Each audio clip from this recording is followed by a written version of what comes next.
సింపుల్గా ఒక విషయం చెప్తా, మీరు ఎప్పుడైనా గమనించి చూడండి. మీరు ఎవరినైనా ఒకరి గురించి పొద్దున్న ఎప్పుడన్నా తలుచుకొని ఉంటారు. పొద్దున్న వాళ్ళనా ఒకరి గురించి ఎవరినో ఇమాజిన్ చేసుకొని తలుచుకున్నారు. సాయంత్రం లోపు వాళ్ళ ఫోన్ వస్తుంది, చూసారా? గమనించారు ఎప్పుడా? మీకు జరిగే ఉంటుంది కదా. జరిగిందా లేదా నాకు కామెంట్లో రాయండి. ఇలా ఒకసారి చేసి చూడండి, చాలా మట్టుకు మీకు రిలీఫ్ లభించి మీ నెక్స్ట్ అటెంప్ట్స్ ఏవైతే ఉంటాయో వాటిలో సక్సెస్ లభించేటటువంటి ఆస్కారం ఎక్కువ ఉన్నది. ఒక అమ్మాయి ఇట్లనే జ్యుడిషియరీ సంబంధించిన ఎగ్జామ్స్ రాస్తూ ఆ పిల్ల నన్ను కన్సల్ట్ అయినప్పుడు, ఆ పిల్లకి కొంచెం ఇష్యూ ఉంది జాతకంలో. పరిహారాలు చేయిస్తూనే ఇది కూడా చెప్పి చేయించాను. ఆ పిల్ల జ్యుడిషియరీ సైడ్లో జాబ్ కొట్టింది.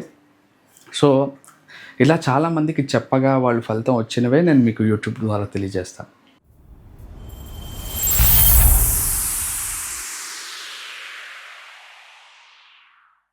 శ్రీ గురుభ్యో నమః. శ్రీ మహాగణాధిపతయ నమః. శ్రీమాత్రే నమః. మనం మన జీవితంలో కొన్ని విషయాలు అంటే చేస్తూ ఉంటాం. మనం పని చేసుకుంటున్నాం, వ్యాపారం చేస్తున్నాం, ఉద్యోగం చేస్తున్నాం. ఏదైనా మనకు ఒక టార్గెట్ ఉంటుంది అన్నమాట. ఒక హయ్యెస్ట్ పొజిషన్కి వెళ్ళాలి, ఒక ఉన్నతమైనటువంటి స్థితిలో ఉండాలి. ఎవరికైనా ఉంటుంది. ఏ వ్యాపారం ప్రారంభించేవాడైనా, ఏ ఉద్యోగస్తుడైనా ఉద్యోగం చేసిన ఆ స్థానంలోనే ఉండిపోవాలని ఎప్పటికీ అనుకోడు. ఒక వ్యాపారస్తుడైనా కూడా నేను వ్యాపారరీత్యా వ్యాపారం ప్రారంభిస్తున్నానంటే నా వ్యాపారం ఒక రేంజ్కి వెళ్ళిపోవాలి, నేను కోట్లలో సంపాదించాలి, నేను నలుగురికి అన్నం పెట్టాలి అనేటటువంటి ఆలోచనతోటే ఉంటాడు. నేను 4-5 వ్యాపారాలు ప్రారంభించాలి, నాతో ఇది వ్యాపారం ప్రారంభించినప్పటి నుంచి నేను ఇంకా మరెన్నో వ్యాపారాలు ప్రారంభించాలనేటటువంటి ఉద్దేశంతో ఏదైనా ప్రారంభిస్తారు. అయితే ఇవన్నీ కూడా కొన్ని పూర్వాజిత కర్మఫలాల వల్ల మనం up to the mark reach అవ్వలేకపోతుండొచ్చు. ఎలాగా? ఉదాహరణకి 99.99% దాకా వెళ్ళి చిన్న పర్సంటేజ్ 0.1% ఏదైతే ఉంటుందో అక్కడ మనకి వైఫల్యం లభించి వెనక్కి రావడం. చాలామంది పాపం గవర్నమెంట్ జాబ్ కొట్టాలనుకుంటారు. 99.99% వాళ్ళకంటే చిన్న హాఫ్ మార్క్తో జాబ్ పోయింది సార్, 1 మార్క్తో జాబ్ పోయింది సార్, 5 మార్క్స్తో జాబ్ పోయింది సార్ చెప్పిన వాళ్ళు చాలామంది ఉన్నారు. ఇలా మనకి ఇక్కడ దాకా రీచ్ అయ్యి ఆ చాలా చిన్న పాయింట్ ఆఫ్ ఏదైతే ఉంటుందో అక్కడ మనకి పోవడానికి మన ప్రారంధ కర్మలు కొన్ని ఆపుతూ ఉంటాయి మనకు వచ్చేటటువంటి విషయాన్ని. మనని కొంచెం మార్చుకోవడం విషయంలో ఏంటంటే మనం మైన్యూట్ మిస్టేక్స్ చేయడం అవాయిడ్ చేయడం ఫస్ట్ పాయింట్. మనం దేశకాలమాన పరిస్థితులు అనుగుణంగా చిన్న చిన్నవి కూడా ఎక్కువగా పరిగణనలోకి తీసుకుంటూ ఉంటారు కాబట్టి భూతద్దంలో మైక్రో మేనేజ్మెంట్ ఉంటుంది మనకి కరెక్షన్స్ చేసేటప్పుడు. ఎందుకంటే కొన్ని లక్షల మంది రాస్తుంటారు ఎగ్జామ్స్, ఇలాంటివన్నీ నేను జస్ట్ చెప్తున్నా ఎగ్జాంపుల్గా. అన్నప్పుడు మనం మైన్యూట్ మిస్టేక్స్ చేయడం అలవాటు చేసుకోకుండా జాగ్రత్తగా ఉండడంతో పాటుగా కొన్ని సందర్భాల్లో అన్నీ బాగా ఉన్న అదృష్టం కలిసి రాక చాలామంది ఇబ్బంది పడుతుంటారు. అట్లాంటి వాళ్ళ కోసం ఒక ప్రత్యేకమైన పరిహారాన్ని మీ ముందుకు తీసుకొచ్చాను. ఇది మీకు ఓపిక ఉంటే, మీకు శక్తి ఉంటే చేయండి. అది పెద్ద కష్టతరమైనది కాదు, ప్రతి ఒక్కళ్ళు చేయగలిగేది. ప్రతి ఒక్కళ్ళ జీవితంలో కొన్ని అడ్డంకులు వస్తూ ఉంటాయి. సరే, నాకు ఈ మార్గంలో కాకపోయినా ఇంకో మార్గంలో అయినా మంచిని ఇవ్వచ్చు కదా అని భగవంతుడిని అడగడంలో తప్పేం లేదు కదా. యూనివర్స్ అనేది ఏదైతే యూనివర్స్ ఉందో అబండెన్స్ ఆఫ్ ఎనర్జీ కలిగి ఉన్నటువంటిది. అంటే అసలు దానికి అదుపు లేదనమాట. అంతటి పాజిటివ్ ఎనర్జీ కలిగి ఉన్నది. మనం కోరుకోవటమే కానీ అది ఇవ్వడంలో తప్పేం లేదు. అలాగని రాత్రికి రాత్రి నేను కోటీశ్వరుని అయిపోవాలని ఎప్పుడూ కోరుకోవద్దు, అవే తప్పవుతుంది. ఎప్పుడైనా నేను కష్టపడుతున్నాను, నాకు ఫలితం రావట్లేదు, ఏ కర్మ నన్ను వెంటాడుతున్నదో అని చెప్పుకొని ఆ కర్మకి రెమెడీ చేయడం వల్ల మనం ఖచ్చితంగా యూనివర్స్ నుంచి మంచిని పొందవచ్చు. సింపుల్గా ఒక విషయం చెప్తా, మీరు ఎప్పుడైనా గమనించి చూడండి. మీరు ఎవరినైనా ఒకరి గురించి పొద్దున్న ఎప్పుడన్నా తలుచుకొని ఉంటారు. పొద్దున్న వాళ్ళనా ఒకరి గురించి ఎవరినో ఇమాజిన్ చేసుకొని తలుచుకున్నారు. సాయంత్రం లోపు వాళ్ళ ఫోన్ వస్తుంది, చూసారా? గమనించారు ఎప్పుడా? మీకు జరిగే ఉంటుంది కదా. జరిగిందా లేదా నాకు కామెంట్లో రాయండి.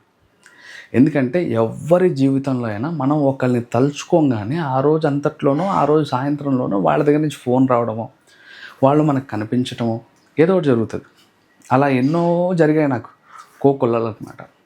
దాన్ని బట్టి నాకు అర్థమైంది ఏంటంటే, మనం ఏదైతే మనం అనుకుంటున్నామో, మేనిఫెస్టేషన్ చేస్తున్నామో అది జరుగుతుంది కంపల్సరీ. ఒకరి గురించి నేను తలుచుకోగానే వాళ్ళు నాకు వెంటనే కాల్ చేస్తున్నారంటే నన్ను పాజిటివ్గా థింక్ చేస్తూ నేను ముందుకు వెళ్తాను, ఖచ్చితంగా మంచి జరుగుతుంది. అంతేగాని కొందరు చెప్తుంటారు చూడండి, నేను కోటీశ్వరుడు అయిపోవాలి, నాకు కోట్లు వచ్చేస్తున్నాయి, ఓ ఇంట్లో నాకు విపరీతం కోట్లు వచ్చేస్తున్నట్టు ఇమాజినేషన్ చేసుకోండి. అవన్నీ జరగవు. అంతంత పెద్ద పెద్ద కోరికలు ఉండకూడదు. మనిషి అనేవాడికి చాలా చిన్న కోరికలతోటి ఏదన్నా పరిహారం చేస్తున్నప్పుడు అంచెలంచెలుగా వాడు ఆ కోటీశ్వరుడు అయ్యేటువంటి స్థాయికి వెళ్ళగలడు. ముందు రోజు నుంచే నాకు కోట్లు వచ్చేయాలంటే ఈ జన్మలో రావు. ఇది గుర్తుపెట్టుకోండి. అయితే ఇప్పుడు ఈ పరిహారం ఏంటంటే, నేను అక్కడ 99.1% దాకా వెళ్తున్నాను, నాకు అక్కడే పోతుంది. ఒక చిన్న 0.1% దగ్గర నాకు ఎక్కడో పోతుందండి. నాకు అట్లాంటివి పోకుండా నాకు ఒక ప్రత్యేకమైన పరిహారం ఉందా అంటే, ఒక దోశల నిండా ఏ కాలంలో మీరు ఈ పరిహారం చేస్తున్నారో ఆ కాలంలో దొరికేటటువంటి ఫ్రూట్స్ తీసుకోండి, పళ్ళు తీసుకోండి. మీకు ఇష్టమైనటువంటి రోజున ఇష్టమైనటువంటి దేవాలయం ఎక్కడుంటే అక్కడికి వెళ్ళండి. ఓకేనా? వెళ్ళి మనస్ఫూర్తిగా ఆ దైవాన్ని దండం పెట్టుకోండి. మీరు దోశల నిండా పళ్ళు తీసుకెళ్లారు కదా, ఆ తీసుకెళ్లే పళ్ళు ఆ దేవాలయంలో సమర్పించండి. ఒకటి ఫస్ట్ రెమెడీ. సెకండ్ రెమెడీ ఏంటంటే, ఆ పళ్ళు దేవాలయంలో ఇచ్చేసారు, ఓకే, స్వామికి సమర్పించారు. సెకండ్ రెమెడీ ఏంటంటే, మళ్ళీ ఇంకొక దోశల నిండా పండ్లు తీసుకోండి. దోశలు అంటే మనకు ఉండేది ఇంత, దీంట్లో ఎన్ని పళ్ళు వచ్చేస్తాయి? ఒక కర్బూజా పండు తీసుకున్నా కూడా చేతిలో నిండిపోతుంది. అలాగే మీ శక్తి కొలది ఏ పండు మీరు కొనగలరు, ఏది తక్కువలో లభిస్తుందో అదే తీసుకోండి, పర్వాలేదు. తీసుకొని భగవంతుణ్ణి నమస్కరించండి. ఆకాశం వైపు చూసి నమస్కరించి, అయ్యా పరమాత్మ, అమ్మా నువ్వు చండీదేవిగా ఉన్నావా, విష్ణుమూర్తిగా ఉన్నావా, పరమేశ్వర స్వరూపంగా ఉన్నావా, ఇంకా ఏదో ఒక దేవతా రూపంగా ఉన్నావా? ఏ ధర్మం వాళ్ళైనా ఈ పరిహారం చేయొచ్చు. ఈ ధర్మం హిందూ ధర్మం అనే లేదు, చెప్తున్నా, జస్ట్ ప్రతి ఒక్కళ్ళు చేసుకోవచ్చు.